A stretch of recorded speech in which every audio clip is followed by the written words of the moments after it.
Mesin cuci LG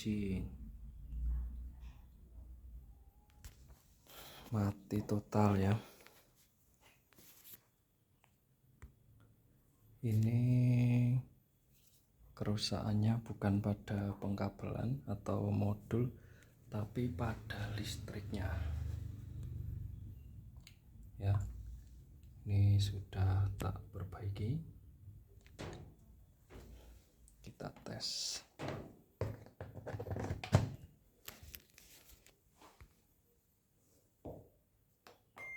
ya, menyala kembali. Oke sobat.